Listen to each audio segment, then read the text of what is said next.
نحمدہ و نصلی علی رسولہ الکریم۔ محترم ناظرین، السلام علیکم ورحمۃ اللہ وبرکاتہ۔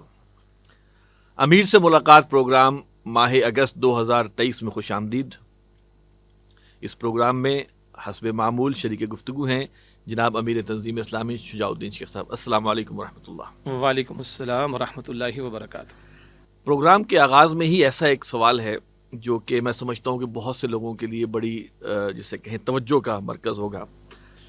اصل میں ڈاکٹر صاحب کے اور عمران خان کے حوالے سے نا ہمارے پورے سوشل میڈیا میں کلپس وائرل بھی ہو رہے ہیں، اور مختلف جو سیاسی جماعتیں ہیں اپنے اپنے مقاصد کے لیے ڈاکٹر صاحب کا نام استعمال بھی کر رہی ہیں۔ تو یہ علی رضا صاحب ہیں بہاولپور سے، یہ کہتے ہیں السلام علیکم، ڈاکٹر صاحب نے غالباً 1995 میں عمران خان کے بارے میں کہا تھا کہ وہ یہودیوں کا اعلی کار بن چکا ہے۔ یہ بات انہوں نے جمائمہ گولڈ سمتھ سے عمران کی شادی ہونے پر کہی تھی۔ تنظیم اسلامی کا اس کے بارے میں کیا موقف ہے کہ عمران خان اس وقت یہودی ایجنٹ ہے یا نہیں؟ اور کیا ڈاکٹر صاحب کا عمران خان کے بارے میں بقیہ زندگی بھی یہی موقف تھا، یعنی یہودی ایجنٹ والا؟ نیز میں نے حقیقت ٹی وی کے ایک ویڈیو میں سنا ہے کہ جمائمہ سے شادی کے بعد عمران خان کی اینکر حسن نثار کے ہمراہ ڈاکٹر صاحب سے ملاقات بھی ہوئی تھی، اس میں کتنی سچائی ہے؟ اگر یہ سچ ہے تو اس ملاقات کا خلاصہ بیان کریں، براہ مہربانی تفصیلاً جواب دیں۔ بسم اللہ الرحمن الرحیم، اللہم صلی وسلم علی نبینا محمد۔ ہمارا جو پروگرام ہے وہ ظاہری بات ہے کہ بہت سارے سوالات ہمیں کیٹر کرنا ہوتے ہیں، تو اگر تو یہ زور اس بات پر ہے کہ تفصیلی جواب دیں تو میں کچھ اشارے کیے دیتا ہوں، اور ناظرین کی توجہ کے لیے کہ تنظیم اسلامی میں میری اپنی شمولیت ہوئی تھی 1998 میں۔ تو ڈاکٹر اسرار صاحب بانی تنظیم اسلامی رحمۃ اللہ علیہ کے ایک خطاب کا حوالہ علی رضا صاحب نے دیا 1995 کا، اور اس کے بعد کی بھی ڈاکٹر اسرار صاحب رحمۃ اللہ علیہ کے کچھ خطابات میں انہوں نے عمران خان صاحب کے حوالے سے کچھ گفتگو فرمائی ہے۔ اب وہ ہمارے ریکارڈ کا حصہ تو ہے، اسی کے بانی تنظیم اسلامی ڈاکٹر اسرار صاحب رحمۃ اللہ علیہ جب خطابات جمعہ دیا کرتے تھے لاہور میں اکثر، تو وہ ہمارا جو ماہانہ میثاق پرچہ ہے اس میں اس کی تحریر شکل میں وہ چھپ بھی جایا کرتا تھا، اور آج بھی وہ ریکارڈ کا حصہ ہے، اور آج بھی موجود ہے، اور وہ پیش کیا جا سکتا ہے۔ اچھا کیا علی رضا صاحب نے سوال کر لیا، کیونکہ دائیں بائیں سے سوالات اکثر و بیشتر آتے ہیں۔ بلکہ آپ کو یاد ہوگا کہ کچھ عرصے پہلے عمران خان صاحب سے میری ملاقات ہوئی تھی، اور ہمارے تنظیم کے کچھ ساتھی بھی ہمارے ساتھ ذمہ داران بھی شامل تھے، اس وقت میں بہت سارے سوالات اٹھے تھے۔ یہ جو بات آئی کہ یہودی ایجنٹ اور یہودی اعلی کار اور یہ اور وہ، یہ الفاظ ایگزیکٹلی ڈاکٹر اسرار صاحب رحمۃ اللہ علیہ کے خطابات میں نہیں ملتے، بلکہ دلچسپ بات یہ ہے کہ یہ الفاظ جیسا آپ نے بھی انٹرو میں بیان فرمایا کہ بعض سیاسی جماعتوں نے مخالفت کے اظہار کے لیے استعمال کیے، اور سوشل میڈیا پر آپ کو پتہ ہے کہ آج کل مونیٹائزیشن کا دور ہے، کسی کا بھی کلپ اٹھا لیا جائے، جو چاہیں اس پر ٹیگ لگا دیں، جو چاہیں اس پر آپ ہیڈنگ لگا دیں پروموشن کے لیے، لوگوں کو اٹریکٹ کرنے کے لیے۔ تو یہ تو کہا جا سکتا ہے کہ سوشل میڈیا پر ڈاکٹر اسرار صاحب رحمۃ اللہ علیہ کے کلپس کو اٹھایا جانا اور اپنی مرضی کے کلپس لگایا جانا، بلکہ اپنی مرضی کے ٹائٹل ہیڈنگ لگایا جانا، اور آگے بڑھ کر سیاق و سباق کے بغیر ادھر ادھر سے پک اینڈ چوز کر کے، یہ ماضی میں ہمارے اسلاف اور علماء اور بزرگوں کی تحریروں کے ساتھ لوگوں نے کیا، آج کل میڈیا پر ایڈیٹنگ کے ذریعے کام کیا جا رہا ہوتا ہے۔ تو یہ ٹائٹل کہ یہودی ایجنٹ، یہودی اہل کار، یہ اس وقت ہمارے کچھ سیاسی لوگوں نے تو اپنی مخالفت کے اظہار کے لیے استعمال کیا ہوگا۔ ہاں، جہاں تک ڈاکٹر اسرار صاحب رحمۃ اللہ علیہ کے ایک خطاب کا حوالہ علی رضا صاحب نے دیا، غالباً یہ جون 1995 کی بات کر رہے ہیں، اس وقت جب عمران خان صاحب کی شادی کا معاملہ پیش آیا تو یقیناً ڈاکٹر اسرار صاحب نے اس میں گفتگو بھی فرمائی، اور اس بات کا اظہار تو کیا کہ جس قدر تیزی کے ساتھ یہ معاملہ سیٹ ہوا، اور عمران خان کو الفاظ ہے ڈاکٹر صاحب کے کہ جس تیزی سے پاکستان سے جانا پڑا، اور پھر یہ جمائمہ سے ان کی جو ہے وہ شادی کا معاملہ پیش آیا، تو یہ کوشچن مارک اپنی جگہ ضرور ہے۔ البتہ اسی خطاب میں ڈاکٹر صاحب نے یہ بھی فرمایا رحمۃ اللہ علیہ کہ بہرحال عمران خان نے اس پاکستان کو 1992 کا ورلڈ کپ بھی لا کر دیا، کیپٹنشپ ان کی تھی، پھر بعد میں کچھ سوشل ویلفیئر کے کام جیسے کہ شوکت خانم ہاسپٹل کی بات ہے، اسی طریقے پر اسی دور میں عمران خان نے کچھ ایسے آپ کہیے کہ گفتگو کی کہ جس سے اسلام کے ساتھ وابستگی، یا جس کو آج دنیا مسلم فنڈامنٹلزم کہتی ہے، اس الفاظ کا اظہار بھی ہوا۔ تو ڈاکٹر صاحب نے فرمایا کہ جو لوگ اسلام دشمنی میں مبتلا ہیں، ایسے لوگ تو ان کو کھلتے ہیں، اور اگر علماء کی بات لوگ نہیں سن رہے، لیکن اگر کرکٹ کا ورلڈ کپ لا کر قوم کو دینے والا شخص، سوشل ویلفیئر کا کام کرنے والا، آکسفورڈ کا پڑھا ہوا، جدید تعلیم یافتہ اور مغرب میں رہا ہوا پلا بڑا ہوا، وہ اگر اسلام کی باتیں کرنا شروع کر دے تو کہیں لوگ اس کی طرف متوجہ نہ ہو جائیں، تو عین ممکن ہے ڈاکٹر صاحب کہتے ہیں کہ پیچھے کچھ سازشوں کا معاملہ ہو سکتا ہے کہ ایسے شخص کو وہ اچک لینے کی کوشش کرے۔ اور اسی خطاب میں جو 95 کا ہے، ڈاکٹر صاحب نے یہ فرمایا کہ بہرحال اس سے شادی کی ہے تو ہم دعا کریں گے کہ شادی کامیاب ہو جائے، جو کہ بعد میں نہ ہوئی، اور دوسری بات یہ کہ ہم دعا کریں گے کہ اللہ تعالیٰ اس کی حفاظت فرمائے۔ تو ڈاکٹر اسرار صاحب رحمۃ اللہ علیہ نے اپنے خدشات کا بھی ذکر کیا اس خطاب کے اندر، اور دعاؤں کا بھی ذکر کیا، اور کہا کہ بھئی شادی ہی کا معاملہ ہوا تو اللہ تعالیٰ اس کی حفاظت فرمائے۔ البتہ یہ ایک خطاب نہیں ہے ڈاکٹر اسرار صاحب کا کہ جس میں انہوں نے عمران خان صاحب کے حوالے سے کچھ کلام کیا ہو، بات کے اور بھی خطابات ہیں۔ اگر یہ بات ہو رہی ہے 1995 کی، تو 1996 کے دور میں بھی ڈاکٹر صاحب نے اگست کے مہینے میں بھی، اکتوبر کے مہینے میں بھی، جون میں بھی مختلف خطابات میں مختلف پہلوؤں کا تذکرہ کیا۔ مثلا اگر انہوں نے تحریک انصاف قائم کی اور انصاف کے حوالے سے انہوں نے کلام کیا، تو انصاف کے مقابلے میں بہتر لفظ جو دین عطا کرتا ہے وہ عدل ہے، اور اسلام جو عدل اجتماعی عطا کرتا ہے اس میں معاشرت کے لیے بھی، معیشت کے لیے بھی، سیاست کے لیے بھی اور اجتماعی معاملات زندگی کے لیے بھی عدل کا تصور موجود ہے۔ تو ڈاکٹر صاحب فرمائے کہ اگر یہ انصاف کی اور عدل کی، جسٹس کی بات کرنا چاہتے ہیں تو یہ پورا تصور اپنا سامنے رکھیں۔ اسی طریقے پر ڈاکٹر صاحب نے ایک جگہ بڑی سخت بات کہی ہے کہ جو اس وقت عالمی مہاجن کا معاملہ ہے، اس میں ڈاکٹر صاحب نے یہ بھی کہا ہے کہ ان کی زندگیوں میں کتنا اسلام ہے، جو اسلام کے نظام عدل کی بات کر رہے ہیں، دیکھنا چاہیے کہ ان کی زندگیوں میں کتنا اسلام ہے بجا، اور یہ بات آج بھی ہم کہیں گے اور ہم اپنے پچھلے پروگرامز میں کہتے رہے۔ اسی طریقے پر ڈاکٹر صاحب فرمایا کہ جب یہ عدل کی اگر بات کر رہے ہیں تو سود کے نظام کی مخالفت نہ کرنا، اور جو بدترین جاگیرداری کا نظام ہے اس کی مخالفت نہ کرنا، یہ بہت بڑا ایک کوشچن مارک ہے۔ تو یعنی ایک طرف اگر نکاح کا معاملہ ہوا تو ڈاکٹر صاحب کہ نکاح یہ کہا کہ زنا تو نہیں کر رہا معاذ اللہ، اور دوسری بات ہے کہ دعاؤں کا بھی ذکر کیا اور خدشات کا بھی اظہار کیا اور دعا کی کہ اللہ حفاظت فرمائے۔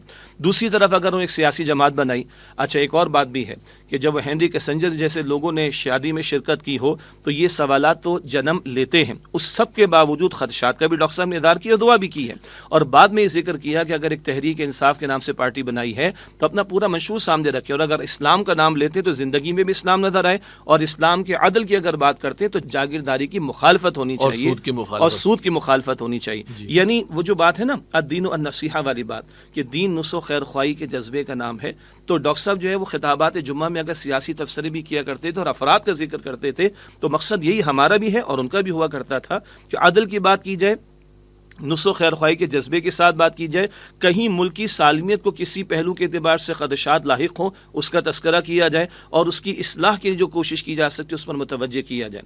آج بھی تنظیم اسلامی کا موقف یہی ہے۔ میں ایک چیز عرض کروں، جی ایک تو آپ نے فرمایا نا کہ جون 1995، یہ میں تھوڑی وضاحت کر دوں، موجود ہونے سے مراد ہے کہ جیسے میں نے ذکر کیا کہ میری شمولیت تنظیم اسلامی میں 1998 کی ہے، تو محترم آصف حمید صاحب کیونکہ ڈاکٹر اسرار صاحب رحمۃ اللہ علیہ کے صاحبزادے بھی ہیں، تو جب سے انہوں نے ہوش سنبھالے تنظیم اسلامی میں ہیں تو کچھ ماضی کی یادیں یہ بھی تازہ کروا دیں گے۔ سارے پروگرامز جو یہ ہوئے ہیں خطابات جمعہ، اس میں شریک بھی تھا اور ریکارڈنگ بھی آپ بھی میرے ذمہ ہی تھی۔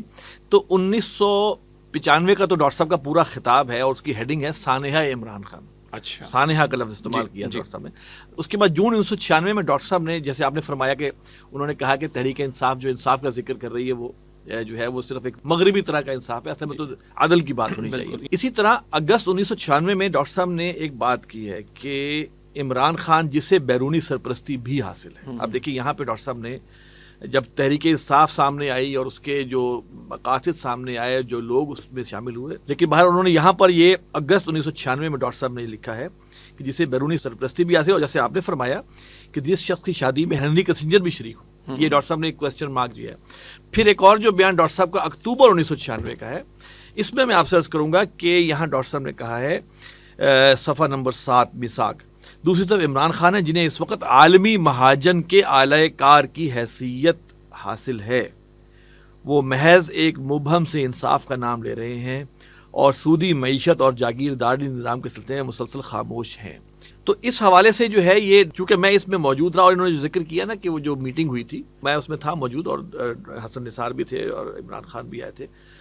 اصل بات یہ تھی کہ ڈاکٹر صاحب نے ہر ایک سے حسن ظن رکھا ہے، چاہے وہ عمران خان ہو، چاہے وہ ضیاء الحق ہو، چاہے وہ نواز شریف ہو، حتیٰ کہ مشرف سے بھی حسن ظن رکھا۔ یہ اور بات ہے کہ بعد میں کس نے کیا کیا وہ سب کے سامنے، اور ان کو حسن ظن رکھتے ہوئے ان سے اب نواز شریف کے بارے میں کہا کہ آپ امیر المومنین بن سکتے ہیں، 2/3 میجورٹی لے کے آئے ہیں، یہ الفاظ استعمال کیے. تو شریعت کی بالادستی کی بات کریں. سود کے خلاف جو ہے وہ کم کریں. اب دیکھیں انہوں نے کیا اس کے بعد کیا, اس میں جی. یو ٹرن لیے اور جو بھی وعدے کر کے بھی خلاف ورزیاں کی. تو ڈاکٹر صاحب کا معاملہ یہ تھا کہ ڈاکٹر صاحب نے حسن ظن رکھا ہے, اور جو حدیث ہے دین و نصیحہ, دین تو نامی خیر خائی کر, خیر خائی کی بنیاد پر ہر ایک کو جو ہے دین کی دعوت بھی دی اور مشورے بھی دیے, اچھے مشورے بھی دیے, اور جی. جہاں قابل تنقید پہلو تھا اس کے اوپر تنقید بھی انہوں نے فرمائی. اور یہی اصولی بات ہے جو قرآن کہتے ہیں, یہ اصول ہم بار بار بیان کرتے ہیں, تعاونوا علی البر والتقوی ولا تعاونوا علی الاثم والعدوان, کہ نیکی اور تقوی کے کاموں میں ایک دوسرے کے ساتھ تعاون کرو, گناہ و زیادتی کے کاموں میں ایک دوسرے کے ساتھ تعاون نہ کرو. تو مسئلہ فرد عمران خان کا نہیں ہے, مسئلہ اصولی ہے. اگر کہیں قابل تنقید پہلو آئے گا تو دین کا تقاضا ہے کہ تنقید کی جائے, لیکن تنقید کرنے کا انداز شائستہ ہونا چاہیے. اور کہیں اگر حسن ظن کے امکانات ہو تو بندہ مومن اچھا گمان رکھتا ہے, اور کہیں اگر کہیں سے کوئی خیر کا پہلو نظر آئے, اس خیر کے اس پہلو کو تو اپریشیٹ کیا جائے. اور اچھے مشورے ڈاکٹر اسرار صاحب دیا کرتے تھے. تو مسئلہ یہ کہ بعض مرتبہ ہمارے بعض ویورز یا ہم سے محبت کرنے والے بھی سمجھ بیٹھتے ہیں کہ کبھی آپ محبت میں ایک طرف جھک جاتے ہیں, کبھی نہیں. بات محبت کی یا مخالفت کی نہیں, بات اصول کی ہے. کبھی ریاست مدینہ کے الفاظ اگر استعمال کر لیے, ہم نے کہا جی بڑی اچھی بات ہے, لیکن آئیے رسول اللہ علیہ السلام نے جو ریاست قائم کی تھی وہ کیا تھی, رسول اللہ نے علیہ السلام نے کیا اصول عطا کیے تھے, اسلام کا عدل اجتماعی کیا ہے. ہم نے پورے پاکستان میں سیمینار کیے, اور اس حوالے سے پہلے بھی ہماری سیریز کے اندر ہم کلام کر چکے ہیں. تو مسئلہ فرد واحد کی ذات کا نہیں ہے, مسئلہ اصول کا ہے. اگر خیر حسن ظن کہیں پہلو اس کا امکان ہے, اس کا تذکرہ کریں گے, اور قابل تنقید قابل گرفت بات ہوگی اس کا تذکرہ کریں گے. اور ہمارا اصل مسئلہ ہے کہ اللہ کی شریعت زمین پر نافذ ہو, چاہے کوئی بھی کرے, چاہے کوئی بھی کرے, شریعت نافذ کر دے. چاہے وہ مشرف کے ہاتھوں ہو جاتا, ضیاء الحق کے ہاتھوں ہو جاتا, نواز شریف کے ہاتھوں ہو جاتا, عمران خان کے ہاتھوں ہو جاتا. نہیں, اگر ان کے مقدر میں نہیں ہے تو ان کا اپنا چوائس کا معاملہ ہے. وَلِلَّهِ عَاقِبَةُ الْأُمُورِ سورہ حج کے آیت 41 میں حکمرانوں کے تعلق سے آخر میں اللہ فرماتا ہے سارے معاملات تو اللہ کی طرف لوٹیں گے. تو ہم ایک دائی کی حیثیت میں, اب سوال تھا نا کہ تنظیم اسلامی کا موقف کیا ہے, آج بھی یہ موقف ہے بھائی, اگر کوئی شریعت نافذ کرنے کی طرف پیش رفت کرنا شروع کر دے تو ہم اس کے ساتھ تعاون کرنے کو تیار ہیں, مشورے دینے کو تیار ہیں. لیکن اگر شریعت کی خلاف ورزی کی بات تو پورا دین پریزنٹ نہ کیا جائے, اور مبہم سی بات رکھی جائے, پورے دین کی بات نہ رکھی جائے, شریعت کا نفاذ سے دور کی بات, اس کے خلاف قانون سازی کی جائے. چاہے آج کی حکومت کر رہی ہے ہم مخالفت کریں گے, اور اگر شر کی بجائے خیر کی طرف پیش قدمی ہوگی ہم حمایت کریں گے. اچھا, اس میں یہ تاثر لوگوں کے ذہنوں میں جو آ جاتا ہے, اور یہ پہلے بھی تھا, میں ڈاکٹر صاحب کے ساتھ یہ بات سب سے زیادہ زندگی میں نے گزاری الحمدللہ, آخری وقت تک ساتھ رہا. تو ڈاکٹر صاحب کے بھی جب بیانات آتے تھے سیاسی نوعیت کے, تو بعض اوقات کسی کی تحسین ہوتی تھی, کسی پہ تنقید ہوتی تھی. جی. اچھا, اب عوام اتنی سادہ ہے, میں کہوں گا کہ وہ یہ سمجھتے ہیں کہ اگر آپ کسی کی تحسین کریں تو گویا آپ ان کے ساتھ شامل ہو گئے, اور ان کی پوری باتوں سے ان کی پوری بات سے ہو گیا, اور کسی کی تنقید کی تو گویا آپ اس کے بالکل مخالف ہو گئے, اور اس کی اچھی باتوں کو بھی آپ نے گویا کہ رد کر دیں. تو یہ چیز ہمیں بہرحال کلیئر کرنی ہے کہ ہمارا کسی سیاسی جماعت سے کوئی تعلق نہیں, بحیثیت مسلمان ہم خیر خواہی کا تعلق ہر ایک کے ساتھ ہے. اور اس حدیث کا پورا حاصل کیا ہے, یہ جو خیر خواہی ہے, وفاداری کس کے ساتھ, للہ ولی کتابی ولی رسولی ولی ائمۃ المسلمین وعامتہم, اللہ اس کے رسول علیہ السلام, اللہ کی کتاب کے ساتھ وفاداری, مسلمانوں کے ائمہ اولاً حکمراں پہ ذمہ داران آئیں گے, اور عام مسلمانوں کے ساتھ خیر خواہی کا معاملہ. جزاک اللہ. میں سمجھتا ہوں یہ ایک ضرورت تھی, اور بہرحال لیکن صاحب علی زہر صاحب کا شکر گزار ہیں کہ انہوں نے اس کو سوال کو ریز کیا. یعنی اس کا ایک اور پہلو بھی ہے کہ کیونکہ سوال آیا تو ہم نے جواب دیا. یعنی ہم یہ محسوس نہیں کرتے کہ بعض باتوں کو جن کو شاید کبھی کھولنے کی ضرورت نہ ہو ہم خود کھولیں, لیکن اگر سوال آتا ہے تو اس کا جواب دینا ہمارا فرض بنتا ہے. اس فورم پر آج یہ سوال آیا, ہم نے جواب پیش کیا. انڈیویجولی بہت سارے علاقوں میں پاکستان کے جانا ہوتا ہے, اس نوعیت کے سوالات کبھی ہمارے رفقائے تنظیم کے درمیان میں آتے ہیں, کبھی احباب کی طرف سے آتے ہیں, تو یہ موقف وہاں پر جاتا ہے. اور میں یہ بھی عرض کر دوں کہ جو آصف حمید صاحب نے کچھ کوٹیشن سنائی ہیں وہ اسی دور کے میثاق کے پرچے, اس میں کوئی تبدیلی تو نہیں ہے نا. بانی تنظیم اسلامی کے خطابات جمعہ, ہاں صفحہ قرطاس پر جب آئیں گے تو تحریر کے تقاضے پورے ہوتے ہیں, وہ تحریریں اب بھی اویلیبل ہیں, وہ ہم نے اپنے رفقائے تنظیم تک بھی پہنچانے کی کوشش کی. میرا یہ خیال ہے, میرا گمان یہ ہے کہ اس میں بہت سو کی آڈیو بھی موجود ہوگی. بالکل ظاہری بات ہے, یہ آپ کا سیکشن رہا تو میں بھی شکریہ ادا کرتا ہوں علی رضا صاحب کا کہ ان کے اس سوال کے نتیجے میں سمجھتا ہوں کہ اس حوالے سے ابہامات اگر ہمارے متعلق ہیں تو انشاءاللہ دور ہو جائیں گے. اچھا, یہ اس میں ایک ضمنی بات میں آپ سے کرنا چاہوں گا. دیکھیے, وہ بہت سے لوگ کرتے ہیں, بہت سے لوگوں کا خیال یہ ہے کہ تنظیم اسلامی پرو پی ٹی آئی ہو چکی ہوئی ہے. یہ خیال درست ہے, غلط ہے, بالکل غلط ہے, تھوڑا سا غلط ہے, کیا ہے؟ ٹھیک ٹھاک بالکل غلط ہے یہ. دیکھیے اصولی بات کیا ہے, یہ ہم نے, مجھے یاد آیا ہمارے شاید 17واں 18واں پروگرام یہ ہے, ہم 1 برس سے اوپر ہو گئے پروگرام, بلکہ 1.5 برس ہو جائے گا تقریباً. ہم یہ بات پہلے بھی کر چکے ہیں, اور مجھے یاد آ رہا ہے کہ یہ جو ہم امیر سے ملاقات کا پروگرام ہے، بعد میں اس کا ٹرانسکرپشن بھی ہوتا ہے ماشاءاللہ، اور اب وہ ایف اے کیوز کی صورت میں تنظیم اسلامی کی ویب سائٹ پر اپلوڈ بھی آنا شروع ہو ٹھیک گیا ہے. اس میں یہ بات بھی تھی کہ ہم اگر جو ابھی آپ نے تھوڑی دیر پہلے بات بیان فرمائی کہ اگر ہم کسی حق میں بات کریں تو ہم پرو ہو جاتے ہیں.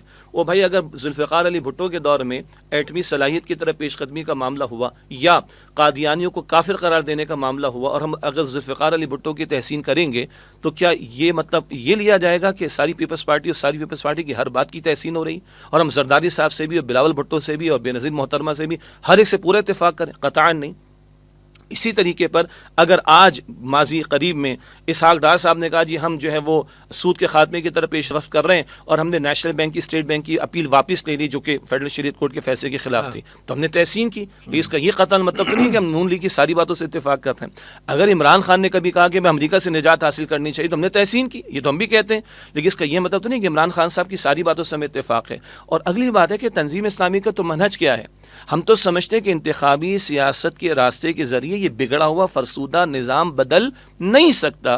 ہم تو تحریک اور انقلاب کے ہم سمجھتے ہیں نہیں، ہمیں یقین ہے، اور یہ یقین اب پاکستانی قوم کو بھی ہونے لگ گیا ہے، ہو گیا ہے، اور 75 برس سے اوپر کی تاریخ بتا بھی رہی ہے. مطلب آپ دیکھیں نا، پچھلے چند دنوں کے اندر 2 سے 3 دن میں 54 بل پاس ہو گئے.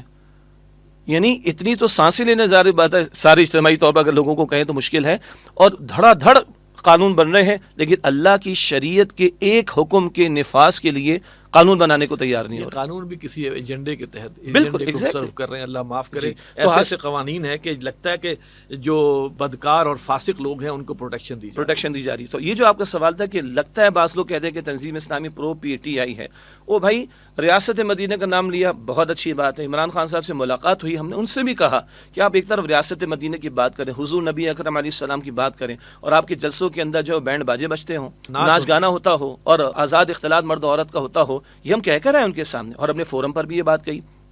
اسی طریقے پر اگر انہوں نے پرویز الہی صاحب سے پیکٹ کیا تھا تو ہم نے اس وقت بھی لکھا تھا، ہمارے اداریے کے اندر لکھا گیا تھا کہ جناب جس کو کل آپ معذرت کے ساتھ بہت بڑا ڈاکو کہتے رہے اور جس کی مخالفت کرتے رہے، آپ نے اس کے ساتھ پیکٹ کر لیا.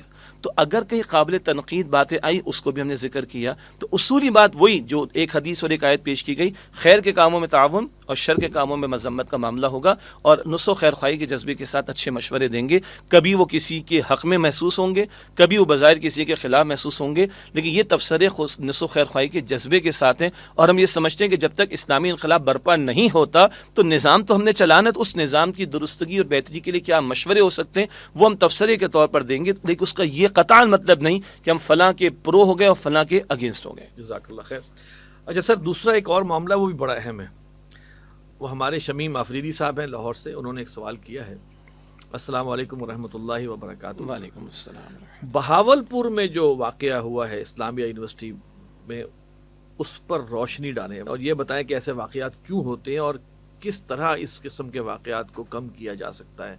یہ جو اسلامیہ یونیورسٹی بہاولپور کے اندر جو ایک اسکینڈل سامنے آیا ہے، روشنی ڈالنے کی تو ضرورت ہے نہیں، کیونکہ اللہ تعالیٰ کا بھی حکم یہی ہے کہ اس پر پردہ ڈالنا چاہیے برائی کے اوپر، لیکن بہرحال اس پر ہم بات ضرور کرنا چاہیں گے کہ یہ واقعات کیوں ہو رہے ہیں اور کیسے ان کو کم کیا جا سکتا ہے. اس میں ایک ہم گزارش کریں گے کہ ماہ جولائی 2023 کی بات ہو رہی ہے، اس کا جو آخری جمعہ تھا وہ کراچی میں خطاب جمعہ کا موقع تھا، اس میں بھی اس پر مختصر میں نے کلام کیا تھا. تو ایک تو وہ ہمارے ساتھ سے استفادہ کر لے، لیکن یہ واقعہ، اس واقعے کی تفصیل نہیں بیان کر رہے ہیں، ایسے واقعات کے تعلق سے رہنمائی پر ہم بات کر رہے ہیں. ٹھیک ہے. اور یہ ایک یونیورسٹی کا مسئلہ تو نہیں ہے نا، آپ پے در پہ اسلام آباد کی یونیورسٹیز کے اندر، لاہور کی یونیورسٹیز کے اندر، کراچی میں خود رہتا ہوں، نجی بعض یونیورسٹیز میں کچھ عرصے تک اسلامک اسٹڈیز اور عربی کے کورسز ہم پڑھاتے رہے. اس سارے تناظر میں کہ یہ معاملات تو بڑھتے چلے جا رہے ہیں. جی ایک طرف اگر آپ میڈیا کا رول دیکھیں، یہی میڈیا دن رات فحاشی اور یعنی سب کچھ دکھاتا ہے، اور یہ سارے وہ ذرائع جس کو دین منع کرتا ہے، لا تقربوا الزنا، زنا کے قریب بھی نہ جاؤ، سورہ بنی اسرائیل میں ذکر ہے، وہ تمام ذرائع جو زنا تک لے جا سکتے ہیں دین اس کو منع کرتا ہے.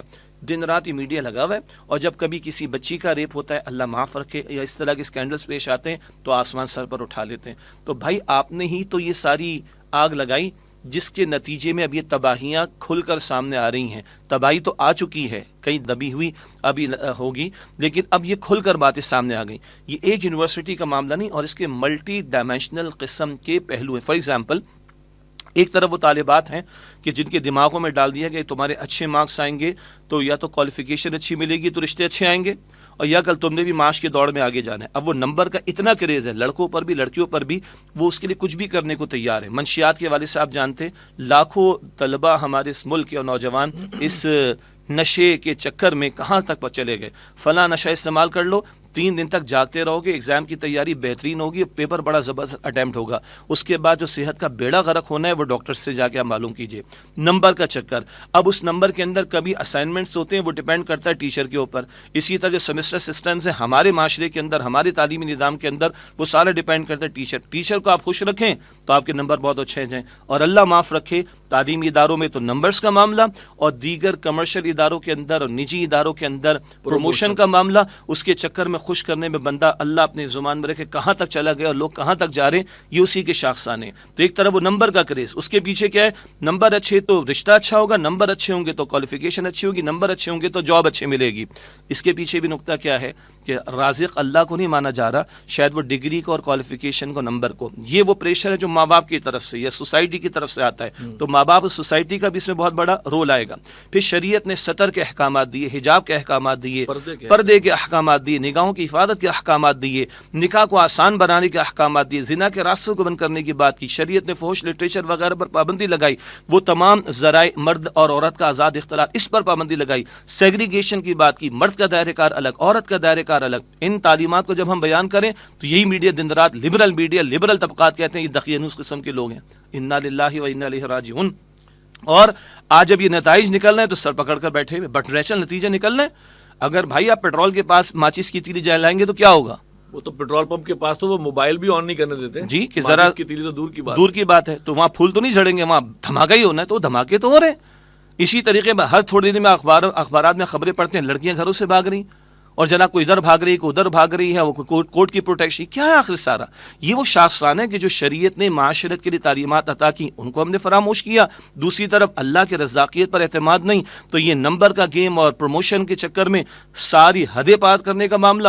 تیسرا یہ سوشل میڈیا کی برائی کا معاملہ، ہمارے پچھلے پروگرام نے مونیٹائزیشن پر بات کی تھی، ہر طرح کی ویڈیوز ڈالو، کمائی کرو کمائی کرو، اس کمائی کرنے کے اندر ساری حدود پامال کرتے چلے جاؤ، کمائی بڑھتی چلی جائے گی۔ اب وہ حدود کی پامالی کے اندر فحش ویڈیوز کا معاملہ اور اس طرح کی چیزیں اور نشہ کروا کر پھر اس طرح کی تصویریں اور ویڈیوز، اللہ اپنے حفظ و امان میں رکھے، یہ ایک مسئلہ نہیں ہے، یہ پیچھے اتنے سارے فیکٹرز ہیں۔ ان سارے فیکٹرز پر ماں باپ کو بھی رول دیکھنا ہے اپنا، اسی طرح انتظامیہ کے لوگوں کو دیکھنا ہے، وقت کے حکمرانوں کو اپنا رول ادا کرنا ہے، میڈیا کو اپنا رول ادا کرنا ہے، یہ سارے پہلو ہیں۔ یہ اور ایک یونیورسٹی کا مسئلہ نہیں، میں کراچی کی نجی ہر یونیورسٹی کا جی کراچی کی بعض نجی یونیورسٹیز کے جو اونرز ہیں ان کے الفاظ، دیندار لوگ ہیں، چارٹرڈ اکاؤنٹنسی کے انسٹیٹیوشنز ہیں، اے سی سی کے انسٹیٹیوشنز ہیں، کہ بھائی یہ تو مارکیٹ ہے ملنے ملانے کی ہے، اللہ اپنی زبان میں رکھے، سیکیور مارکیٹ، سیکیور مارکیٹ۔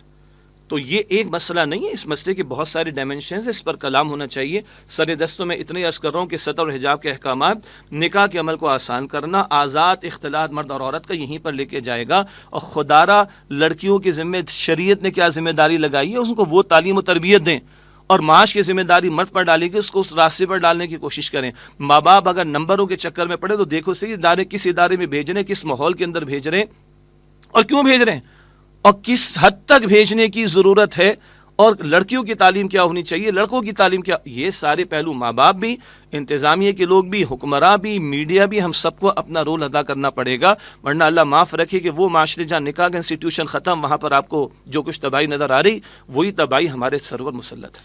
اچھا، اس میں ایک چیز عرض کرنا چاہوں گا کہ دیکھیے سب سے بڑی زد جو ڈلی نا وہ حیا پہ ڈلی۔ جی، اگر ہم اس کو ذرا پروب ان کر رہے ہیں، بیماری شروع کہاں سے ہوئی؟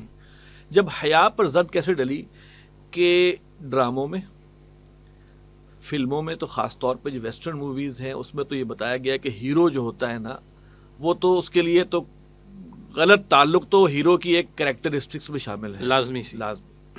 میں یہ ارلی 70s اور اس سے آگے تک ہم جہاں بھی جائیں، اور وہی فلمیں ہمارے ہاں جو ہے وہ چلی ہیں جس میں کہ یہ دکھایا گیا کہ ہیرو کو تو مسئلے کو نہیں۔ جی، اس کے بعد انڈین معاملہ آ گیا تو اس میں بھی عشق مشوقی تو لے کے آیا، عشق وغیرہ کو لے کے آ گیا، پھر اینڈ پہ جا کے کہیں شادی کرانے کی بات ہوتی ہے، لیکن اس سے پہلے عشق کے ساتھ جو ہوا گویا حیا کا معاملہ ختم ہو گیا۔ جی، اس کے بعد پھر کیا ہوا، جب ہمارے ہاں سیگریگیشن ختم ہو گئی، جب حیا ختم ہوئی تو سیگریگیشن دوسری دیوار تھی کہ اگر سیگریگیشن رہتی تو ڈائریکٹ ملنا ملانا نہ ہوتا، وہ سیگریگیشن کی دیوار بھی کھل گئی۔ دو چیزیں ختم ہو گئی تو پھر اب آپ جب ملا دیں گے تو پھر تو یہی حالات ہیں جو سامنے جو واقعہ جو ہے وہ جو ہو رہے ہیں اور معاملات، اور اس کو سمجھ نہیں رہے ہم لوگ. ہم سمجھ رہے ہیں یہ جدیدیت ہے، یہ ایڈوانسمنٹ ہے، ہم ماڈرن ہو گئے ہیں. ماڈرن کیا ہو گئے ہیں؟ یعنی کہ ہم نے ویسٹ کو کاپی کر لیا ہے. جی ہم نے حضرت فاطمہ رضی اللہ تعالی عنہا ازواج مطہرات کی سیرت کو چھوڑ کے، ان کی چادر کو چھوڑ کے ہم نے ویسٹ کو کاپی کیا ہے. ہم ماڈرن ہو گئے ہیں، ہم دقیانوسی نہیں ہے. استغفر اللہ. یہ اب ہے. جن کے پاس پیسے آ گئے انہوں نے پردے کو کھولنا شروع کر دیا. یہ کیا ضرورت ہے پردے کی؟ اپنے آپ کو بنا سنوار کے دکھا رہا. اور پھر آپ نے ایک بڑی بات جو کی نا کہ جو یہ جاب کا ایک لالچ، میں اس میں یہ کہا کرتا ہوں کہ قرآن مجید میں اللہ تعالیٰ نے مرد کو جہاں پر قوام بتایا ہے تو وہاں پر اس کی دو وجوہات بتائی ہیں کہ اللہ نے مرد کو قوام، نگران یا سربراہ کیوں بنایا ہے. نمبر ایک، بما فضل اللہ بعضهم علی بعض. ایک تو اللہ تعالیٰ نے اپنی اتھارٹی کا ذکر کیا کہ میں نے فضیلت دے دی ہے بعض کو بعض پر، گویا میں نے مرد کو فضیلت میں نے دی ہے. اور نمبر دو، وبما انفقوا من اموالہم، بسبب اس کے کہ وہ خرچ کرتے ہیں اپنے مالوں سے. گویا جیسے آپ نے بھی فرمایا کہ مرد کی مردانگی یہ ہے جی کہ وہ کفالت کرے، وہ کمائے. اور جب عورت کو کمانے پہ لگا دیں گے تو پھر گھر کا یونٹ چلے گا کیسے؟ عورت کہے گی میں بھی کما رہی ہوں، یہ بھی کما رہا ہے، اور میں اس کے انڈیپینڈنٹ، میں اس کا حکم کیوں مانوں؟ بالکل. یہ تو زبان زد عام ہے. اب جو ورکنگ خواتین ہیں وہ کہتی ہیں ہم آپ کا حکم کیوں مانیں؟ بالکل. ہم پھر آزاد رہیں گے، ہم کما تو سکتے ہیں. پھر ویسٹرن سوسائٹیز کو آپ دیکھ لیجئے، وہاں جو حشر نشر ہے، یعنی فیملی سسٹم تو گیا تباہ، اور آخر میں وہی عورت کی جو مرد کو پتہ نہیں برا بھلا کہتی ہے وہ شیلٹر ہوم میں جاتی ہے، اور وہاں شیلٹر ہوم کے لیے ڈونیشنز جمع کرنے والے بھی مرد ہوا کرتے ہیں. تو اس عورت کو اگر آج ایک مرد جو کہ شوہر اس کی پروٹیکشن ملے، یا اگر آج بیٹی ہے تو باپ کی پروٹیکشن ملے، کل اگر ماں ہے تو بیٹے کی پروٹیکشن ملے، یہ زیادہ بہتر ہے یا کل وہ دوسروں کے در بدر کی ٹھوکریں کھائے اور نفسیاتی امراض کا شکار ہو جائے؟ باہر بھی درندے بیٹھے ہوئے. ایگزیکٹلی. جب ان کو یہ پتہ چلتا ہے نا کسی کو کہ یہ فلاں عورت مطلقہ یا بیوہ ہے اور جاب تلاش کر رہی ہے، استغفر اللہ، تو درندے بیٹھے ہوئے، ان کو پتہ ہے کہ ہاں یہ ایک شادی کے عمل سے گزر چکی ہیں. اللہ اکبر. یہ بیان کرتے ہوئے بھی ڈر لگتا ہے، لیکن یہ کہ ہمیں مزین کر دیا گیا ہے عورت کے باہر جا کے کام کرنے کو، اور اس کے مردوں کے ساتھ مل کر. وہاں جا کے ہم بینکس میں دیکھتے ہیں، ہم ہاسپٹلز میں دیکھتے ہیں کہ اپنے جو سپیریئر کی تائید اور سپورٹ حاصل کرنے کے لیے وہ کیا کیا، اور اپنی دیگر خواتین سے ممتاز ہونے کے لیے، دیگر جو کو ورکر خواتین سے ممتاز ہونے کے لیے وہ کیا کیا ذریعے اختیار کیے جا رہے ہیں. حیا پہلے ختم اور اختلاط مرد و زن شروع ہو گیا، تو اب دیر از نو لمٹ. اور اس کمپٹیشن میں کوئی حد نہیں ہے پھر. اور معاملہ کہاں تک جائے گا وہ یہ شخصانے سامنے آ رہے ہیں. اللہ حفاظت رکھے جی. اور دین کی طرف رجوع اور خوف خدا کا معاملہ اور فیملی فیبرک کو جوڑے رکھنے کے لیے دین نے، آپ دیکھیں قرآن کریم میں فرد کے بعد سب سے زیادہ ہدایات کس لیے ہیں؟ خاندانی زندگی کے لیے. معیشت کے لیے نمبر آف انسٹرکشنز کم ہے، فلیکسیبلٹی زیادہ ہے. پولیٹیکل سسٹم کے لیے نمبر آف انسٹرکشنز قرآن کریم میں کم ہے، فلیکسیبلٹی زیادہ ہے. گھر کے یونٹ میں کوئی فلیکسیبلٹی نہیں ہے. آدم علیہ السلام کے دور سے آج تک قیامت تک گھر بنے گا ایک مرد اور عورت کے نکاح کے نتیجے میں. سب سے زیادہ ہدایات، نمبر آف انسٹرکشنز انڈیویجول کے بعد قرآن کریم میں وہ فیملی سسٹم کے اعتبار سے عطا کی گئی. ایک اور چیز سر دیکھیں، جیسے آپ نے بتایا نا کہ جو دین کی تعلیمات ہیں، جب آپ یہ بات کر رہے تھے میرے ذہن میں ایک بات آئی، دین کی تعلیمات کی پروموشن ورسز بے حیائی کی پروموشن، کوئی ریشو ہے اس میں؟ کوئی نہیں، 100 بھی نہیں، نتھنگ. بالکل. یعنی کہ پوائنٹس میں بھی نہیں ہے کہ کوئی 0.01 پر کہ بے حیائی کس طرح پروموٹ ہو رہی ہے، اس کے مقابلے میں دینی تعلیمات کون سے میڈیا پہ آ رہی ہیں؟ جی، کہ ہمارے فرنٹ لائن میڈیا پہ کوئی ایک پروگرام کون سے اخبارات میں آ رہی ہیں؟ سکینڈلز اخبارات میں تفصیل سے بتائے جاتے ہیں. ٹی وی چینلز ان سکینڈل کو دوبارہ ایکٹ کر کے دکھا رہے ہوتے ہیں. استغفر اللہ. اور رات بھر اس پہ کامنٹس آ رہے ہوتے ہیں اور ٹاک شوز چل رہے ہوتے ہیں، لیکن دینی رہنمائی کے لیے کوئی، اس کے مقابلے میں دین کی رہنمائی. میں تو ایک حدیث میں نے پڑھی کہ حضور صلی اللہ علیہ وسلم نے فرمایا کہ دیوس جنت میں نہیں جائے گا. ہاں، اور دیوس کون ہے؟ دیوس کون ہے؟ جس کی گھر کی خواتین بے پردہ گھومتی ہوں، یعنی کہ جو اپنی خواتین کے بارے میں بے پرواہ ہو، جی، وہ جنت میں نہیں جائے گا. نہیں جائے گا. یہ اللہ کے رسول علیہ السلام کی واضح حدیث موجود ہے. اس کا مطلب ہے کہ یہ اس معاملہ گھر سے شروع ہوگا، اور جس جگہ پر کوئی صاحب اختیار ہے اس کے لیے اس حدیث کا مصداق بننا ضروری ہے کہ وہ اس سے بچے. یعنی مصداق سے مراد کیا ہے؟ اس لعنت سے بچے کہ جب رسول اللہ علیہ السلام فرمایا کہ دیوس جو ہے وہ جنت میں داخل نہیں ہوگا. اسی طرح خواتین کے وہ جو تنگ لباس اور باریک لباس پہننے والی خواتین کے بارے میں جو وعید حضور صلی اللہ علیہ وسلم نے فرمائی، جی جی، اور یہ علامات قیامت میں سے بھی ہے، اور جنت سے دوری کا ذکر فرمایا اس کے لیے کہ وہ جنت کتنے 100 کوس جو ہیں وہ دور ہوں گی. تو لہٰذا یہ ہم سمجھتے ہیں کہ ہم پہ اتنا غلبہ ہو گیا ہے ویسٹ کے اس انفلوئنس کا، اور جس نے کہ ہمارے خاندانی نظام کو تباہ کر دیا ہے، کہ یہ حدیث تو ہمارے سامنے موجود بھی ہوتی ہیں، جھجک ہے، یعنی اس قدر پریشر ہے. آپ اور ہم پردے پر بڑے آرام سے یہاں بات کر رہے ہیں، لیکن ذرا یونیورسٹیز میں کھڑے ہو کے باتوں کریں، ذرا ان اداروں کے سربراہوں کے سامنے باتوں کریں، ذرا ماں باپ جا کر اپنے ان تعلیمی اداروں میں انتظامیہ سے تقاضا تو کریں. ذرا ایک ڈریس کوڈ کی بات ایک دو یونیورسٹیز میں آگے تو کیا حشر ہوا وہاں کی انتظامیہ کا، HEC کی طرف سے کوئی انسٹرکشنز آگے کیا حشر ہوا. ابھی عمران خان صاحب کی ہم نے بات کی، ماضی قریب میں ایک انٹرویو عمران خان صاحب نے اسلام نے جو شرم و حیا کی تعلیم عطا کی، خاندانی نظام کی بات کی، ذرا بات کی تو ہمارے لبرل میڈیا نے کتنا مذاق اڑا دیا. عمران خان صاحب کی حمایت، حالانکہ وہ بحثیت وزیر اعظم بات کر، آپ اندازہ کریں ہمارے لبرل میڈیا، یعنی ایسا کوئی کامنٹ چاہے وقت کے وزیر اعظم کی طرف سے، HEC کی طرف سے، انتظامیہ کی طرف سے یا ماں باپ کی طرف سے ڈیمانڈ کے طور پر آئے، آپ دیکھیں ہمارا اپنا لبرل طبقہ، لبرل میڈیا کس طرح اس کے خلاف کھڑا ہو جاتا ہے. میری ماہر تعلیم سے ایک بات ہو رہی تھی، ان کے بھی کافی سارے ادارے ہیں، انہوں نے کہا کہ یہ جو یونیورسٹیز کے مالکان کو خوف ہے کہ اگر ہم نے سیگریگیشن کر دی تو پھر ہماری یونیورسٹی میں داخلے کم ہوں گے. جی یہ ایک بہت سخت بات ہے. جی میں آپ گویا اس اختلاط سے کما رہے ہو اللہ کے بندو. اور اس کو ایک ہاتھ اور آگے بڑھا لے، عورت کو جس طرح نمایاں کر کے اپنی پروڈکٹ کی مارکیٹنگ کی جاتی ہے، وہ جو ڈاکٹر ذاکر نائک صاحب نے کہا کہ آپ گاڑی پر عورت کو بٹھا کے کیا بیچ رہے ہو، عورت کو بیچ رہے ہو گاڑی کو، تو تمہارے توکل میں ایڈ کر رہا ہوں، توکل کس پر ہوا؟ ان کے بروشورز دیکھیں نا، بروشورز میں کیا ہے. جی یعنی عورت کو دکھائیں گے تو پروڈکٹ بکے گا. تو رازق اللہ ہوا یا عورت کو رازق سمجھ رہے ہیں؟ عورت کو نمایاں کرنے کو رازق سمجھ رہے ہیں. بات صحیح ہے کہ سیگریگیشن کریں گے تو ایڈمیشنز نہیں ہوں گے، عورت کو نہیں دکھائیں گے تو پروڈکٹ نہیں بکے گا. اس کا مطلب کیا ہوا کہ عقیدے کی کمزوری کا مسئلہ، ایمان کی کمزوری کا مسئلہ، اللہ پر توکل نہیں ہے ہمارا. بس ایک آسان الفاظ میں بے غیرتی. جی غیرت ہے نا، کسی اور کی بیٹیاں ہیں، جی ہم ان کے لیے ایک سیکیور انوائرمنٹ پرووائڈ کر رہے ہیں. مشرف صاحب کو کہا گیا تھا نا جب میراتھن کروائی تھی عورتوں کی، تو بڑا برا لگا تھا نا کہ اپنے گھر کی عورتوں کو بھی ذرا دوڑائیے نا، بہت برا لگا تھا ان کو. یعنی باقی قوم کی بیٹیوں کے ساتھ یہ ساری تم حرکتیں کرنا چاہو، تمہارے اپنے گھر کی خواتین کے بارے میں تو شاید تم یہ رویہ اختیار کرنے کو کبھی تیار نہ ہو. اس کا کیا مطلب ہے؟ منافقت ہے اور کیا ہے. اچھا جی، اگلا سوال ہے معاذ خان صاحب ہیں، یہ بنیر KP کے. السلام علیکم ورحمۃ اللہ وبرکاتہ. میرا سوال امیر تنظیم اسلامی محترم شجاع الدین شیخ صاحب سے. تنظیم کے نصف سینچری ہونے کو ہے، 50 سال.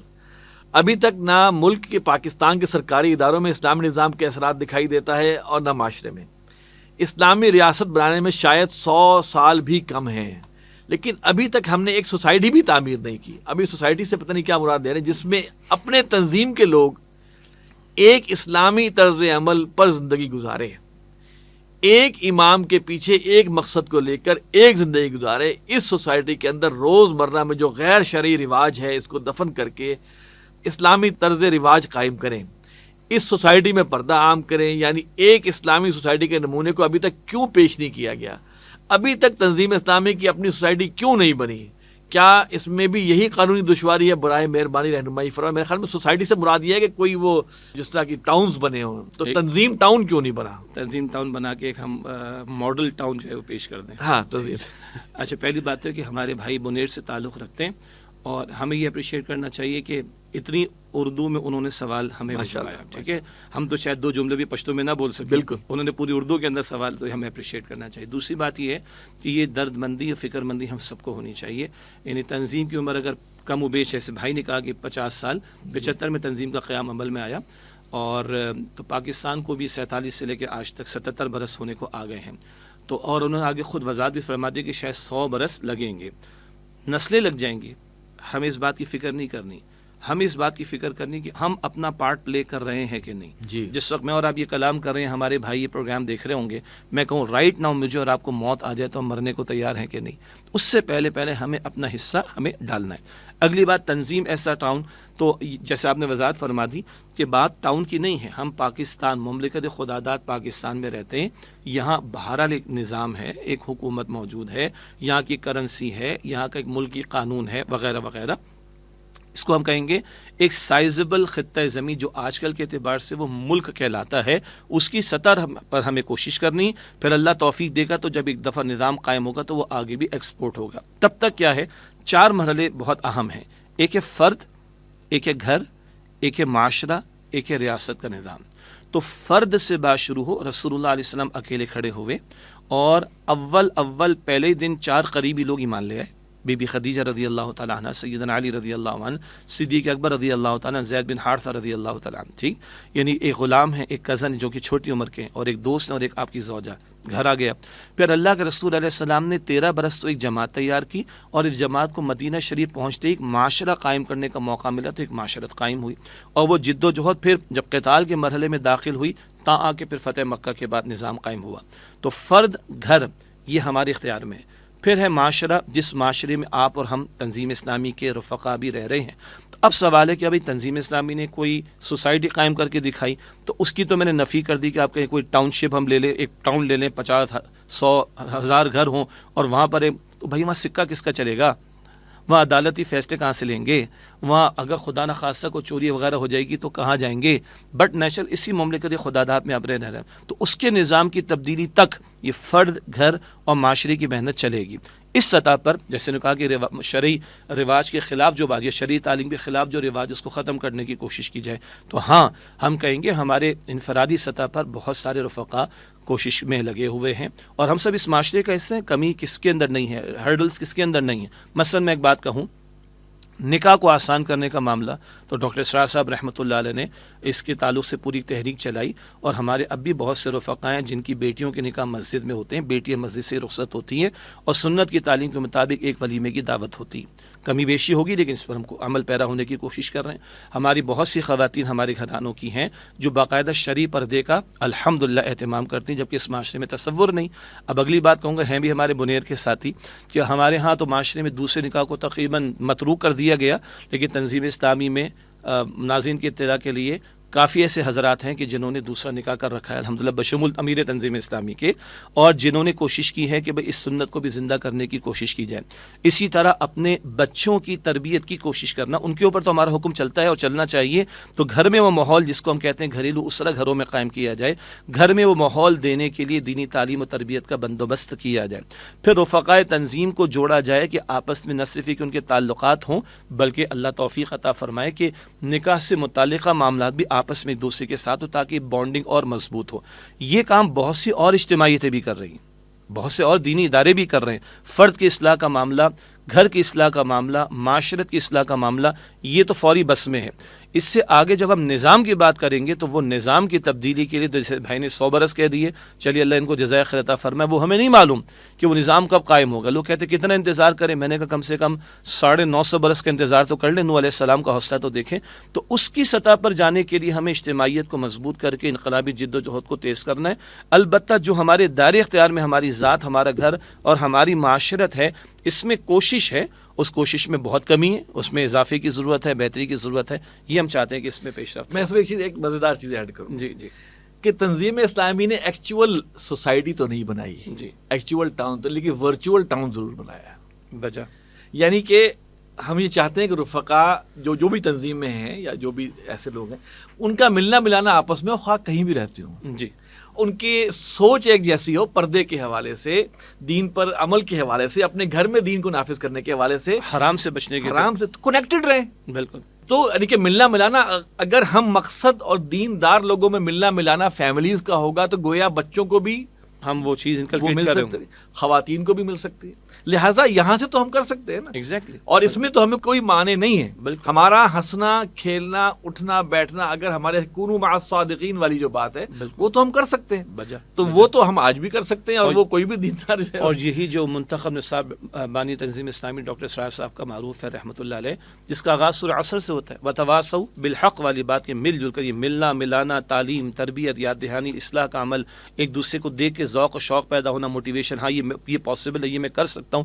یہ سارا کچھ تو ہمارے بس میں. او بھائی جو بس میں ہے وہ تو کرنے کی کوشش کر لیں، لیکن میں سچی بات عرض کروں کہ جو بس میں ہے اس کے کرنے میں بھی بہت زیادہ بہتری کی گنجائش موجود ہے. جب ہم اس میں کمیٹڈ ہوں گے اللہ کے ساتھ تو اللہ اس تک کی بھی توفیق دے گا جو بظاہر ابھی ہمارے بس میں نظر نہیں آتا. معلوم اس میں ایک اور ایڈ کروں کہ جیسے رشتہ داری ہوتی ہے، شادی بیاہ بچوں کی ہے، تو دیندار گھرانوں میں کرو جو اپنے ہم مقصد ہیں، بالکل، تاکہ وہ ایک ہی ماحول ملے. بالکل. اور رسول اللہ کی حدیث بھی ہے صلی اللہ علیہ وسلم کا رشتہ طے ہوتا ہے تو لوگ خوبصورتی دیکھتے ہیں، خاندان دیکھتے ہیں، مال دیکھتے ہیں اور دینداری دیکھتے ہیں. تو آپ نے فرمایا کہ دینداری کو ترجیح دو. تو ہم مقصد لوگوں میں ہی ہمارا اٹھنا بیٹھنا، چلنا پھرنا، یہ رشتوں کے معاملات ہوں گے تو پھر یہ مستقل بانڈنگ مضبوط ہوگی. تو ذات، گھر اور معاشرت کی سطح پر تو فوراً، اور پھر جب اس بس میں ہونے والے معاملات میں بہتری ہوگی تو وہ جو بس میں نظر نہیں آ رہا اللہ اس کی بھی توفیق دے گا انشاءاللہ۔ اچھا، اب ہمارے پاس چونکہ وقت اب ختم ہو رہا ہے، سوالات اور بھی ہیں جو ہم اگلے پروگرام میں رکھیں گے، لیکن ایک جو اہم بات ہے وہ میں کرنا چاہوں گا کہ اس وقت تنظیم اسلامی ایک مہم چلا رہی ہے، بقائے پاکستان نفاذ عدل اسلام۔ یہ ذرا مشکل لفظ ہے، تو اس کو ذرا آپ تھوڑی وضاحت فرمائیں اور یہ بتائیں کہ اس مہم کا مقصد کیا ہے اور آپ اس حوالے سے لوگوں کو کیا دعوت دیتے ہیں؟ دیکھیے 11 اگست 2023 سے ہم نے اس مہم کا آغاز کیا، تقریباً 3 ہفتوں پر مشتمل، اور پورے پاکستان میں ہم یہ کوشش کر رہے ہیں، اور سالانہ بنیادوں پر ہمارے طے ہے کہ ہم عام طور پر یہ اگست کے مہینے کے آس پاس کوئی ایک بڑی مہم پاکستان کی سطح کی لے کے چلتے ہیں۔ اور بنیادی مقصد کیا ہے، پاکستان کیوں قائم ہوا، کس مقصد کے لیے قائم ہوا، اس کی یاد دہانی۔ آج ہم جن مصائب اور مسائل کا شکار ہیں اور جن مصیبتوں میں گھرے ہوئے ہیں، جن آزمائشوں میں گھرے ہوئے ہیں، معیشت کا بیڑا غرق ہے، اخلاقیات کا جنازہ نکل گیا، سیاسی سطح پر سرپھٹول انتہا کو پہنچا ہوا ہے، بیرونی پریشر ہم پر پڑتے چلے، اس کی اصل وجہ کیا ہے؟ اصل تو اس مہم میں پیش نظر ہے کہ اس اصل سبق کی طرف توجہ اور رجوع الی اللہ کا معاملہ اور سچی اجتماعی توبہ کا معاملہ، اور اجتماعی توبہ سے مراد کیا ہے؟ جس مقصد کے لیے مملکت خداداد کو حاصل کیا وہ تھا اللہ کی زمین پر اللہ کے نظام کو قائم کر کے دنیا کے سامنے نمونہ پیش کرنا، اس کی طرف پیش قدمی کا معاملہ۔ اس کے ذیل میں خطابات جمعہ، اسی طرح سوشل میڈیا کے پروگرامز، اسی طرح پرنٹ الیکٹرانک میڈیا کا استعمال، اسی طرح علماء کرام تک، معاشرے کے بااثر طبقات تک، جو بھی حکمراں اس وقت ہے ان تک، اور دیگر ذمہ داروں تک اپنے پیغام کو پہنچانے کی کوشش، اسی طریقے پر سیمینارز کا انعقاد۔ تو جو بھی یہ دستیاب وسائل ہیں ان کو ہم استعمال کر رہے ہیں۔ اور بنیادی بات کیا ہے؟ دیکھیے پاکستان عجیب ملک ہے، ایک زبان بولنے والے نہیں، ایک نسل والے نہیں، ایک علاقے والے نہیں، ان سب کے زبان، نسل، علاقے مختلف ہیں۔ دنیا میں کبھی ملک بنا ایک زبان بولنے والوں کا فرانس ہے، ایک نسل والوں کا جرمنی ہے، ایک خطہ جغرافیائی ایک جیسی حیثیت رکھتا ہے انڈونیشیا، ملائیشیا، یا کوئی تاریخی حیثیت ہوتی ہے چائنا، مصر، 5000 برس پرانی تاریخ۔ پاکستان کے لیے کچھ بھی نہیں۔ پاکستان میں زبانیں مختلف، نسل مختلف، ان کو جوڑنے والی شے کیا تھی؟ کلمہ تھا۔ کلمے کی بنیاد کو ہم نے کمزور کیا تو 71 کا سانحہ پیش آیا۔ اگر باقی بنیادوں پر کھڑا ہونے تو اس کے 10 حصے بھی کم ہوں گے، اللہ تعالیٰ حفاظت فرمائے۔ دوسری بات یہ ہے کہ نظریہ USSR نام کی بڑی ایٹمی صلاحیت تھی، لیکن نظریہ ختم ہو گیا اشتراکیت کا، وہ ان کی ایٹمی صلاحیت ان کو بچا نہ سکی۔ ہم کہتے ہیں کہ یہ میزائل ٹیکنالوجی نو ڈاؤٹ بہترین ہے، ایٹمی صلاحیت بہترین ہے، تربیت یافتہ افواج بھی موجود، بہترین اللہ تعالیٰ نے ریسورسز ہمیں دے رکھی، لیکن ہمارا مسئلہ کیا ہے؟ ہم نے نظریے کے ساتھ اگر اپنے آپ کو پختہ نہ کیا تو پھر نہ USSR بچا نہ کوئی اور خطہ بچ سکتا ہے۔ اس کی دعوت ہم دے رہے ہیں۔ وہ جو کہا کہ اپنی ملت پر قیاس اقوام مغرب سے نہ کر، خاص ہے ترکیب میں قوم رسول ہاشمی صلی اللہ علیہ وسلم۔ تو پاکستان کا معاملہ بھی بقیہ 56 مسلم ممالک سے مختلف ہے۔ ہم نے فقط دعویٰ کیا تھا اللہ تیرے نام پر، تیرے رسول کے نام پر چاہیے صلی اللہ علیہ وسلم۔ یہ وعدہ ہم نے پورا نہیں کیا، اللہ کے ساتھ بے وفائی کی ہے، ہمیں مارے پڑ رہے۔ بانی تنظیم اسلامی ڈاکٹر اسرار صاحب رحمۃ اللہ علیہ برسوں یہ باتیں فرما کر چلے گا دنیا سے۔ آج بھی ہمارا موقف یہی ہے، ہم الٹے لٹک جائیں، یہود کی مانیں، نصارہ کی مانیں، پوری دنیا کی مانیں، جب تک اللہ کی نہیں مانیں گے ہمارے معاملات سدھریں گے نہیں۔ اس کی دعوت اس مہم کے ذریعے ہم ملک بھر میں دینے کی کوشش کر رہے ہیں، اور یہی اجتماعی توبہ کی دعوت ہے۔ اور اصل اس قوم کی اجتماعی توبہ کیا ہے؟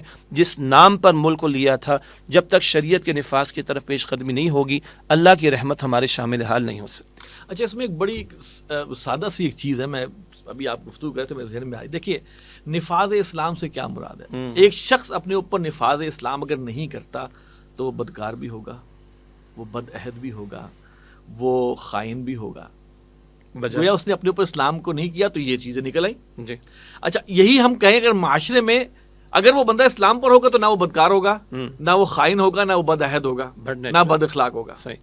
ہماری جو بنیادی اخلاقیات ہیں وہ بھی تو اللہ ہی کا دیا ہوا نظام ہے، اور آج ہم ایک ایک برائی کو اٹھا لیں اس ملک میں، ایک ایک جو یہاں پہ ہو رہا ہے، ہر ایک میں اللہ کے کسی نہ کسی حکم کو توڑ رہے ہیں جی، اور اس کی سزا ہے، اس کا جسے کہتے ہیں نا رزلٹ یہ ہے کہ جب آپ حکم توڑیں گے تو پھر آپ کے پاس تو کوئی ہر طرح کے وہ جو ہے وہ دنیا کھل جائے گی اس کی معاشرت کا ستیہ ناس ہے، کیونکہ سطر حجاب کے احکامات کی خلاف ورزی کی بات ہم کر چکے، سود ختم ہم نہیں کر رہے، اللہ کے ساتھ جنگ کی حالت میں معیشت کیسے سدھرے گی جی، اپنی مرضی کے قوانین چلا رہے، غیروں کی باتیں مان رہے، اللہ کا قانون نہیں مان رہے، تو سیاست میں کہاں سے استحکام آئے گا؟ تو بجائے، اور نفاذ عدل اسلام سے کیا مراد ہے؟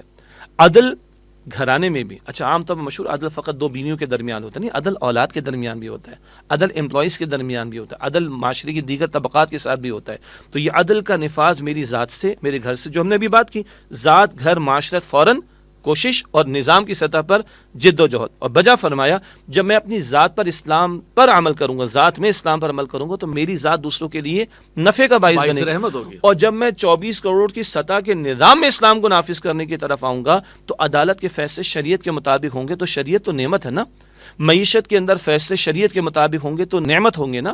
معاشرت کے اندر فیصلے شریعت کے مطابق ہوں گے تو نعمت ہوگی. کاروبار میں حرمت جس چیز کے اللہ اس کے رسول نے بیان فرما دی، ان چیزوں کو حرام ہی قرار دے کر ان سے بچیں گے تو نہ جوا ہوگا، نہ سٹا ہوگا، نہ یہ سود خوری کا معاملہ ہوگا. تو نفاذ عدل اسلام سے مراد ہے کہ یہاں ذات سے شروع ہو کر 24 کروڑ تک اس کا نفاذ. اور پھر قائد اعظم کے بقول کہ یہ پاکستان منزل نہیں ہے، یہ تو ایک نمونہ ہے جو دنیا کے سامنے پریزنٹ کرنا ہے. تو جو نبوی مشن ہے محمد مصطفیٰ علیہ السلام کا، لیظہرہ علی الدین کلہ والی بات، اس نبوی مشن میں ہم نے اپنا حصہ ڈالنے کے لیے پاکستان لیا تھا. تو یہ اس مشن کی تکمیل کا بھی تقاضا، یہ امتی ہونے کا بھی تقاضا، یہ اللہ کے بندے ہونے کا بھی تقاضا کہ بندگی اجتماعی سطح پر بھی کرنی ہے. اور یہ اس مملکت خداداد کے استحکام اور بقا کا مسئلہ ہے کہ نہ کہیں جہاں میں اما ملی، جو اما ملی تو کہاں ملی، میرے جرم خانہ خراب کو تیرے عفو بندہ نواز میں. یہ وہ دعوت ہے جو اس مہم کی صورت میں ہم عام کرنے کی کوشش کر رہے ہیں. لوگ کہیں گے بھائی مہم چلاتے رہتے ہو، کوئی نتیجہ تو نہیں نکلتا. تو لوگوں نے نبیوں کی بات نہیں مانی. ہماری کیا حیثیت ہے؟ ہمیں اپنا کام کرنا، اپنا کام کریں، لیکن ذمہ داری ادا کریں. جی مایوسی نہیں ہے. اس مملکت کے پیچھے صدیوں کی محنتیں ہیں، ہمارے اسلاف کا خون ہے، ہمارے بزرگوں کا خون ہے. اور یہ اللہ تعالیٰ نے ماضی قریب میں اس خطے سے ہمارے بزرگوں اور اسلاف سے کام لیا. اور اللہ نے جس شب میں پاکستان میں عطا فرمائے، غیبی اشارے بھی ہیں، انشاءاللہ بہتری آئے گی. لیکن اس وقت بڑے حالات دیگرگوں ہیں، اور جتنی شدت حالات کی تباہی کی ہے اتنی شدت کے ساتھ ہمیں اس اجتماعی توبہ کی طرف پیش رفت کرنے کی ضرورت ہے. اچھا سر، یہ بتائیے کہ نفاذ اسلام سے ساری باتیں، بہت سی جماعتیں نفاذ اسلام کا نام لے رہی ہیں لیکن قوم ساتھ نہیں ہے. نفاذ اسلام سے قوم کو ڈر ہے کیا؟ جبکہ اگر ہم ان ڈیپتھ جب کھولیں، انالیسس کریں، تو اسی میں عافیت ہے. جیسے قرآن میں آئے نا کہ وَلَوْ أَنَّهُمْ أَقَامُوا التَّوْرَاةَ وَالْإِنْجِيلَ لَأَكَلُوا مِنْ فَوْقِهِمْ وَمِنْ تَحْتِ أَرْجُلِهِمْ. کہ اگر وہ تورات اور انجیل کے نظام کو بھی قائم کر دیتے تو وہ اوپر سے بھی رحمتیں برستی اور نیچے سے بھی ان کو برکتیں ملتی. جی اصل میں دو تین پہلو ہیں. ایک تو میں سمجھتا ہوں جو ڈاکٹر سرار صاحب رحمۃ اللہ علیہ بھی فرماتے تھے کہ شاید ہمارے دینی بیانیے کے پریزنٹ کرنے میں بھی ہم سے کمی ہوئی. کبھی کبھی عوام الناس کا ایک بڑا طبقہ سمجھتا ہے کہ شریعت کے نفاذ کا مطلب ہے چور کی سزا، ڈاکو کی سزا، قاتل کی سزا، زانی کی سزا. بھائی یہ شریعت کے کل تقاضوں میں سے کچھ تقاضے ہیں، سزاؤں کا نفاذ. لیکن دین اسلام جو نظام عطا کرتے ہیں وہاں تو کفالت کا تصور ہے. سیدنا عمر فاروق رضی اللہ تعالیٰ فرماتے فرات کے کنارے کتا بھی بھوکا مر جائے تو مجھ سے جواب دہی ہوگی. تو ایک کفالت عامہ کا تصور بھی دین کا تقاضا ہے. اور دین جب سود سے، آج پاکستان کا 9,400 ارب روپے کا بجٹ کم و بیش وفاقی حکومت کا بنا، تو 5,000 ارب روپیہ تو فقط سود اور سودی قرضوں کی مد میں جا رہا ہے. تو قوم کے لیے بچے گا کیا؟ تو نفاذ اسلام کا مطلب فقط چند سزاؤں کا نفاذ نہیں ہے. نفاذ اسلام کے اندر معیشت کے احکامات، سیاست کے احکامات، عدالت کے احکامات، معاشرت کے احکامات، مائنورٹیز کے حقوق ہیں، سارے کچھ. تو میں سمجھتا ہوں ڈاکٹر صاحب کی بات میں وزن ہے کہ شاید ہم نے جو دینی بیانیہ لوگوں کے سامنے رکھا، ہمارے بیان کرنے والوں سے کمی رہی. جو سوشل ویلفیئر کا کانسیپٹ ہے، بلکہ سوشل جسٹس کا پہلو ہے، وہ بھی عدل کا ہی. اسلام کی برکات جو ہیں وہ عام ہونی چاہیے جی، تاکہ اس سے لوگوں کو شناسائی ہو. جی، ورنہ تو ایک خوف، آپ سوچیں جیسے تقویٰ کا مفہوم لیا گیا اللہ سے ڈرو، ہاں، گویا ڈرنا ایک نیگیٹو سینٹیمنٹ جو ہے اللہ تعالیٰ کے ساتھ جوڑ دیا. اسی طرح دین کے نفاذ کے ساتھ بھی اس طرف یہ سزائیں، سختیاں، کوڑے شوڑے مارنا یہ رکھ دیا جی. گیا. حالانکہ اس وقت ویسے دل یہ چاہ رہا ہے کہ جو حالات ملک کے ہو چکے ہیں، یہی بالکل ان کی سزا یہی ہے جنہوں نے اس ملک کو کھایا ہے، لوٹا ہے، چاہے وہ کوئی بھی ہو. بجا کہ ہر پاکستانی جو اس وقت بجلی کا بل دے رہا ہے اپنی پیٹ کاٹ کے، اور مہنگائی ڈبل ہو چکی ہے، کیا اس کا دل نہیں چاہتا ہوگا کہ ان خائنوں کے ساتھ میں وہی سلوک کروں جو اللہ نے اپنی کتاب میں لکھ دیا اور اللہ کے رسول نے طے فرما دیا؟ بالکل اس کے دل کی آواز ہے، اس کے دل کی آواز ہے. پوچھے تو صحیح نا.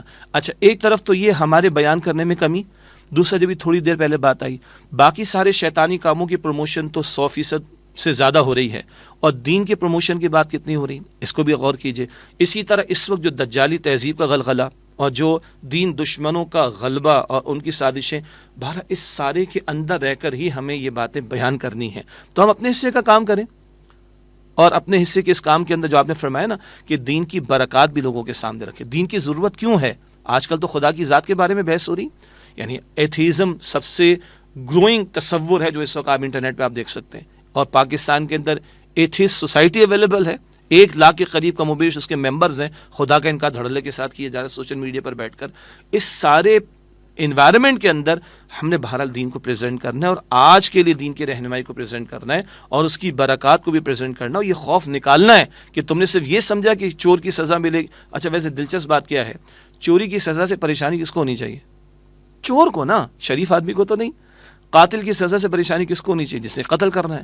ڈاکوؤں کی سزا سے کس کو پریشانی ہونی چاہیے؟ جس نے ڈاکے ڈالنے ہیں. زنا کی سزا سے پریشانی کس کو ہونی چاہیے؟ جس نے زنا کرنا ہے. تو ہم کہتے ہیں بھائی آپ پریشان کیوں ہو رہے ہیں؟ آپ نے چوری کرنی، آپ نے ڈاکہ ڈالنا ہے. اور پھر ان سزاؤں کی بڑی برکت کیا ہے؟ لوگوں کی جان، لوگوں کا مال، لوگوں کی آبرو بھی محفوظ ہوگی. تو یہ بھی اس کے پہلو بیان ہوں. البتہ سوشل جسٹس کا پہلو، کفالت کا تصور. آج جناب بڑے عہدے دار ہیں تو ان کو استثناء بھی مل جاتا ہے حاضری سے عدالتوں کے اندر، اور ان کے اوپر کوئی ہاتھ نہیں ڈالتا، اور بڑی مچھلیوں کو کوئی پکڑنے والا نہیں، اور کیس واپس ہو جاتے ہیں. جی بدعنوانی کے کیس واپس ہو جاتے ہیں. بلکہ ان کے لیے تو جواز بھی آ جاتا ہے کہ 50 کروڑ سے کم والا ہوگا تو نیب کے ریڈار پر نہیں آئے گا. جی ایک طرف تو یہ تصور، اور اللہ کے پیغمبر فرماتے صلی اللہ علیہ وسلم پچھلی قومیں کیوں تباہ برباد ہوئیں کہ بڑے جرم کرتے چھوڑ دیا کرتے تھے، چھوٹے جرم کرتے سزا دیا کرتے تھے. پھر کیا فرمایا تاریخی جملہ، بالفرض محال، اگر میری بیٹی فاطمہ الزہرا رضی اللہ تعالیٰ نے بالفرض اگر اس نے بھی عمل کیا ہوتا اس کے لیے بھی اس سزا کا میں نفاذ کرتا. یہ وہ عدل اسلام ہے جس کے نفاذ کی طرف ہم توجہ دلانے کی اس مہم میں کوشش کر رہے ہیں. جزاک اللہ خیر. آج ہماری سوالات تو کم ہوئے، ڈسکشن زیادہ ہوئی، لیکن بہرحال الحمدللہ اچھی رہی. اور اللہ تعالیٰ سے دعا ہے کہ ہم سے کوئی اگر غلط بات نکل گئی ہو تو وہ لوگوں کے دلوں سے محو کرے، اور جو صحیح بات ہے وہ آپ کے دلوں میں اتارے. آپ کی تشریح کا بہت شکریہ. ناظرین یہ تھا ہمارا پروگرام امیر سے ملاقات ماہ اگست 2023، اور آپ کے سوالات کا ہمیں انتظار رہے گا، آپ کے کمنٹس کا بھی انتظار رہے گا. اور ہمارا ای میل ایڈریس ہے markaz@tanzeem.org. اپنے سوالات بھیجیں اور اس کے ساتھ اپنا نام اور کوئی کانٹیکٹ نمبر ضرور بھیجیے گا. جزاک اللہ خیر. اگلے پروگرام تک کے لیے اجازت. السلام علیکم ورحمۃ اللہ وبرکاتہ.